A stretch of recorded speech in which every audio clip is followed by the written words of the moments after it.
N D എയുടെ കൊടുങ്കാറ്റ് തീജ്വാലയാണ് ബംഗാളിൽ നിന്ന് നമുക്ക് കാണാൻ കഴിയുന്നത്. കേവല ഭൂരിപക്ഷമൊക്കെ കടന്ന് 173 സീറ്റുകൾക്ക് ഇപ്പം B J P N D A lead ചെയ്യുകയാണ്. ടി എം സി ആയിക്കട്ടെ 106 എന്നാണ് നിലവിലെ മണിക്കൂറുകളിൽ നമുക്ക് ലഭിക്കുന്ന ഒരു വിവരം. ഇതൊരു വലിയ വിജയമാണ്, ചെറിയ വിജയമല്ല. ഗംഭീര ഞെട്ടിപ്പിക്കുന്നൊരു വിജയത്തിലേക്കാണ് എൻ ഡി എ പൊയ്ക്കൊണ്ടിരിക്കുന്നത്. ബംഗ്ലാദേശിന്റെ ബോർഡറിലടക്കം ആ പ്രദേശങ്ങളിൽ നിന്നടക്കം ബി ജെ പി സ്ഥാനാർത്ഥികൾ വിജയിച്ചു വരുന്നതാണ് അറിയാൻ കഴിയുന്ന ഒരു കാര്യം. നമ്മൾ നേരത്തെയും ഇതേ വാർത്താ ചാനലിൽ നമ്മുടെ ക്രൈമിൽ തന്നെ ചെയ്തിട്ടുണ്ട്. ഹിന്ദുക്കൾ ഒന്നിച്ചു കഴിഞ്ഞാൽ മമത തകരുമെന്ന്. ആ രാഷ്ട്രീയം തന്നെയാണ് പശ്ചിമ ബംഗാളിൽ ബി ജെ പി പയറ്റിയത്. തീർച്ചയായിട്ടും അത് തന്നെയാണോ നമ്മൾ കാണാൻ കഴിയുന്നത്? ഇത് ഏതൊക്കെ തലത്തിലാണ് ഈ വിജയത്തെ നമുക്ക് നോക്കിക്കാണാൻ പറ്റുക? ബി ജെ പി ഐതിഹാസികമായ ലീഡിലേക്കാണ് ബംഗാളിൽ കുതിക്കുന്നത്. ഇത് ജീവിതത്തിന്റെ സമസ്ത തലങ്ങളെ സ്പർശിക്കുന്ന ഒരു മാറ്റമാണ് ബംഗാളിൽ നടക്കുന്നത്. അതായത് 1970കളുടെ മധ്യത്തിൽ അടിയന്തരാവസ്ഥ കാലത്തിന് ശേഷം കേന്ദ്രവും ബംഗാളും ഒരേ രാഷ്ട്രീയ കക്ഷി ഭരിക്കുന്ന അവസ്ഥ ഇതുവരെ ഉണ്ടായിട്ടില്ല. അതായത് പതിറ്റാണ്ടുകളോളം കേന്ദ്രം ആര് ഭരിക്കുന്നു അതിന് വിരുദ്ധമായ ഒരു രാഷ്ട്രീയ കക്ഷിയായിരിക്കും ബംഗാൾ ഭരിക്കുന്നത്. കോൺഗ്രസ് കേന്ദ്രം ഭരിച്ചപ്പോൾ ബംഗാൾ ഭരിച്ചത് CPM ആണ്. അതുപോലെ പിന്നെ ബി ജെ പി കേന്ദ്രം ഭരിക്കുമ്പോൾ മമത TMC ആണ് ബംഗാൾ ഭരിക്കുന്നത്. പക്ഷെ അതിനൊരു മാറ്റം ഉണ്ടാകാൻ പോവുകയാണ്. ഡബിൾ എഞ്ചിൻ സർക്കാർ എന്ന് പലപ്പോഴും മോഡി പറയുന്ന പഴകിയ ഒരു പ്രയോഗമാണെങ്കിലും ഇപ്പോൾ അതിനൊരു പ്രസക്തിയുണ്ട്. അപ്പോൾ ബംഗാളിൽ ഒരു വലിയ മാറ്റം വരികയാണ്. 3 തവണ തുടർച്ചയായിട്ട് ബംഗാൾ മുഖ്യമന്ത്രിയായിരുന്ന മമതാ ബാനർജി അധികാരത്തിൽ നിന്നും അതായത് ഏതാണ്ട് അപമാനിതയായി പുറത്തു പോകുന്ന ഒരവസ്ഥ. ബംഗാളിന്റെ സംസ്കാരവും വടക്കേ ഇന്ത്യയുടെ സംസ്കാരവും വ്യത്യസ്തമാണെന്നും വടക്കേ ഇന്ത്യയുടെ ഭാഷയും സംസ്കാരവും ബംഗാളിന് മേലെ അടിച്ചേൽപ്പിക്കുകയാണെന്നും ആരോപിക്കുന്ന മമതയുടെ രാഷ്ട്രീയത്തിന് ഇതുവരെ ഉണ്ടായ വിജയത്തിന് കനത്ത തിരിച്ചടി ഏൽക്കുകയാണ്. ബംഗാളിനി പഴയ പോലെ ആകില്ല. ബംഗാളിൽ വലിയ മാറ്റത്തിന്റെ കൊടുങ്കാറ്റടിക്കുകയാണ്. അതായത് മുർഷിദാബാദ് എന്നൊരു ജില്ലയെക്കുറിച്ച് നിങ്ങൾ കേട്ടിരിക്കും. അതിർത്തി ജില്ലയാണ്, മുസ്ലിം ഭൂരിപക്ഷ ജില്ലയാണ്. ആ മുസ്ലിം ഭൂരിപക്ഷ ജില്ലയിലെ ബഹുഭൂരിപക്ഷം സീറ്റുകളും BJP ലീഡ് ചെയ്യുന്നു എന്ന വാർത്ത ആണ് ഇപ്പോൾ പുറത്തു വരുന്നത്. ഈ ബംഗ്ലാദേശിൽ ഈ കഴിഞ്ഞ 1-2 വർഷങ്ങളായിട്ട് നടക്കുന്ന രാഷ്ട്രീയ അസ്ഥിരതയും അതുപോലെ ഷേഖ് ഹസീനയുടെ പുറത്താക്കലും അവിടെ ഹിന്ദുക്കൾക്ക് നേരെ നടക്കുന്ന അതിക്രമങ്ങളും ബംഗാളിലെ ജനതയെ സ്വാധീനിച്ചിരിക്കുന്നു എന്ന് കരുതുന്നതിൽ തെറ്റില്ല. മുർഷിദാബാദ് പോലെയുള്ള സ്ഥലങ്ങളിൽ ഹിന്ദുക്കൾ ഒന്നടങ്കം BJP വോട്ട് ചെയ്തിരിക്കുന്നു. ഒരു വിഭാഗം മുസ്ലിങ്ങളും അതായത് തദ്ദേശീയരായ മുസ്ലിങ്ങളും അവരോടൊപ്പം ചേർന്നിരിക്കുന്നു. ബംഗ്ലാദേശിൽ നിന്നും നുഴഞ്ഞു കയറുന്ന മുസ്ലിങ്ങൾക്ക് റേഷൻ കാർഡും ആധാർ കാർഡും ഒക്കെ കൊടുത്ത് അവരെ പ്രീണിപ്പിച്ച അവരെ വോട്ടർമാരാക്കി അവരുടെ വോട്ട് കൊണ്ട് ജയിച്ച CPM-ന്റെയും മമതയുടെയും രാഷ്ട്രീയ കുതന്ത്രങ്ങൾക്ക് ഏറ്റ ഏറ്റവും കനത്ത തിരിച്ചടിയാണ് ഇപ്പോൾ ബംഗാളിൽ സംഭവിച്ചുകൊണ്ടിരിക്കുന്നത്. ഈ സംഭവിച്ചുകൊണ്ടിരിക്കുന്ന മാറ്റം മുർഷിദാബാദിൽ മുസ്ലിം ഭൂരിപക്ഷ ജില്ലകളിൽ കോൺസ്റ്റിറ്റ്യുവൻസി അതായത് 60% മുസ്ലിങ്ങളുള്ള ഒരു കോൺസ്റ്റിറ്റ്യുവൻസിയിലെ മുർഷിദാബാദ് ജില്ലയിലെ അവിടെ BJP ലീഡ് ചെയ്യുന്നു എന്നാണ് വാർത്ത വരുന്നത്. അതായത് തദ്ദേശീയരായ മുസ്ലിങ്ങൾ പോലും BJPക്ക് വോട്ട് ചെയ്യുന്ന ഒരു രാഷ്ട്രീയ സാഹചര്യം നിലവിൽ വന്നിരിക്കുന്നു. ഇത് നമുക്ക് ചിന്തിക്കാൻ കഴിയുന്നതിന് അപ്പുറമാണ്. കൊൽക്കത്ത നഗരത്തിലെ ഭദ്രലോക് എന്ന് പറയുന്ന ഒരു ജനവിഭാഗമുണ്ട്. ഭദ്രലോക് എന്ന് പറഞ്ഞാൽ വിദ്യാസമ്പന്നരായ അതുപോലെ തന്നെ അവർ സെക്കുലർ ആണെന്നാണ് പറയുന്നത്. അവർ മതനിരപേക്ഷരാണ്. അവർ ബംഗാളി സംസ്കാരത്തിന്റെ പതാക വാഹകരാണ്. ആ ജനത ഭദ്രലോക് അവരാണ് കൊൽക്കത്തയിലും നഗരങ്ങളിലും ഉള്ളത്. ആ ഭദ്രലോക് പരമ്പരാഗതമായി ഹിന്ദുത്വ വിരുദ്ധരാണ്. അവർ പണ്ട് CPM-നോടൊപ്പം നിന്നു, ഇപ്പം മമതയോടൊപ്പമായിരുന്നു.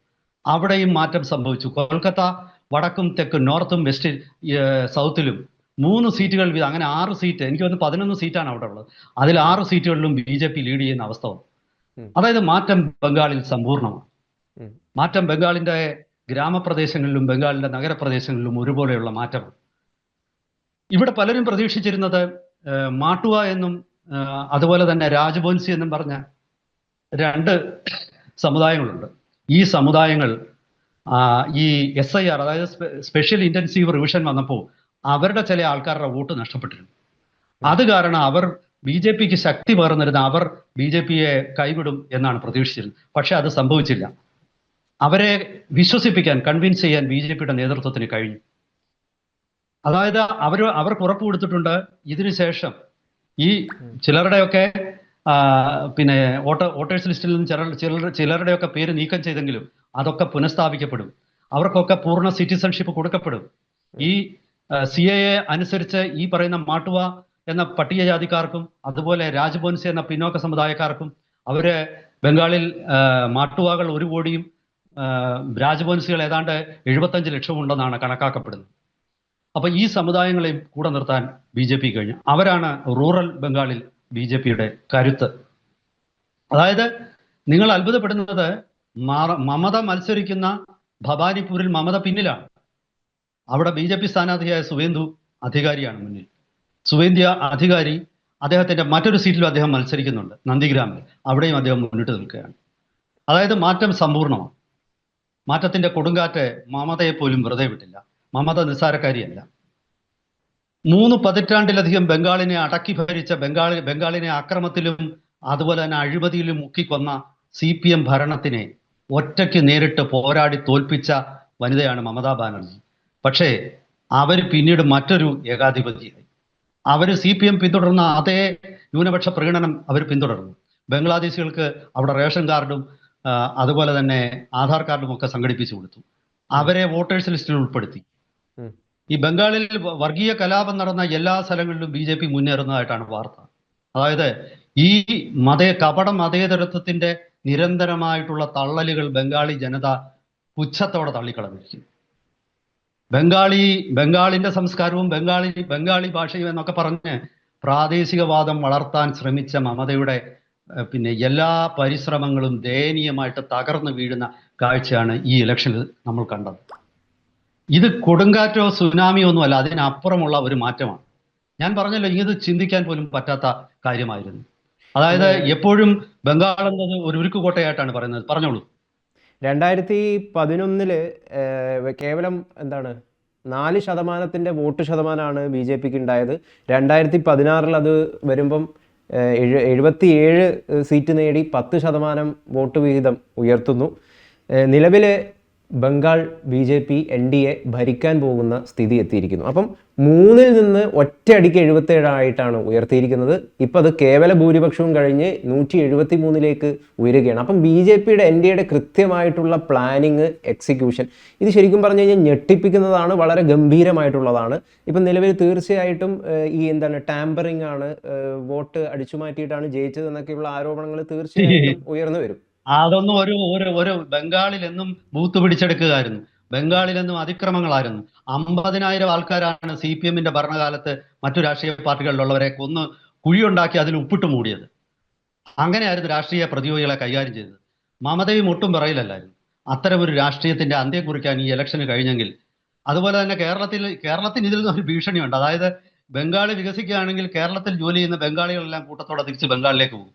കേരളത്തിൽ തൊഴിലാളികളുടെ ദൗർലഭ്യം ഉണ്ടാകാൻ പോവുക. അതായത് ബംഗാള് കപട മതേതരത്വവും വികസനവും ഒക്കെ പറഞ്ഞിട്ട് ബംഗാളികൾ വയറ്റിൽ വയറ് നിറയില്ല. അവര് കേരളം പോലുള്ള ദക്ഷിണേന്ത്യൻ സംസ്ഥാനങ്ങളിലേക്ക് വന്ന് ഇവിടെ ജോലി ചെയ്ത് ഇവിടെ ജീവിച്ചു. ഇനി അത് നടക്കില്ല. ഇനി അതിന്റെ ഒരു മാറ്റത്തിന്റെ സൂചനയാണ്. സ്വാമി വിവേകാനന്ദന്റെയും ശ്രീരാമകൃഷ്ണ പരമഹംസന്റെയും അരവിന്ദോ ഘോഷിന്റെയും സുഭാഷ് ചന്ദ്രബോസിന്റെയും രവീന്ദ്രനാഥ ടാഗോറിന്റെയും മണ്ണ് അതിന്റെ ആ പഴയ മഹിമയിലേക്ക് തിരിച്ചു പോകുമോ എന്നുള്ളത്, അത് എത്ര നാൾ എടുക്കും എന്നുള്ളത് മാത്രമാണ് ഇപ്പോഴുള്ള ചോദ്യം. എനിക്ക് തോന്നുന്നു ബംഗാൾ വീണ്ടും ഒരു മാറ്റത്തിന്റെ സൂചികയിലേക്കാണ്. BJPയുടെ ശാക്തി ഇക്വേഷനിൽ പോലും ഇത് മാറ്റം വരുത്തും. അതായത് ബംഗാളിൽ നിന്നുള്ള BJPയുടെ നേതാക്കന്മാർ കേന്ദ്രത്തിൽ വരുന്നതോടുകൂടി അവർക്ക് BJPയുടെ കേന്ദ്ര നേതൃത്വത്തിലും വലിയ സ്വാധീനം ഉണ്ടാകാൻ പോവുകയാണ്. വലിയ മാറ്റമാണ്. അതായത് ഇന്ത്യയുടെ വടക്ക് കിഴക്ക് ഇപ്പോൾ BJPയുടെ കൈവശമാണ്. ചോദിച്ചോളൂ. കേരളത്തിലേക്കുള്ള ബംഗാളികളുടെ ഒഴുക്ക് കുറയോ? ഒഴുക്ക് കുറയും, തീർച്ചയായിട്ടും. അങ്ങനെ തന്നെയാണ് ഞാൻ പ്രതീക്ഷിക്കുന്നത്. കാരണം വലിയ വികസന പദ്ധതികൾ BJP അവിടെ നടപ്പാക്കും എന്ന് തന്നെയാണ് ഞാൻ കരുതുന്നത്. കാരണം അത് അവരെ സംബന്ധിച്ചിടത്തോളം നിലനിൽപ്പിന് അത്യാവശ്യമാണ്. പുതിയൊരു ബംഗാൾ സൃഷ്ടിക്കേണ്ടത് BJPയുടെ ആവശ്യമാണ്. അവർ അതിൽ നിന്ന് പിറകോട്ട് പോകുന്നതിന് ഞാൻ കരുതുന്നു. എന്തായാലും ശരി, ഇനി നമ്മൾ കൂടുതൽ ചർച്ച ചെയ്യുന്നതിന് മുമ്പ് ഇലക്ഷന്റെ റിസൾട്ട് പൂർണ്ണമായിട്ട് വരട്ടെ. എന്നിട്ട് നമുക്ക് വിശദമായിട്ട് ഇതിന്റെ പല വശങ്ങളും നമുക്ക് ഇഴകീറി പരിശോധിക്കാം. Thank you.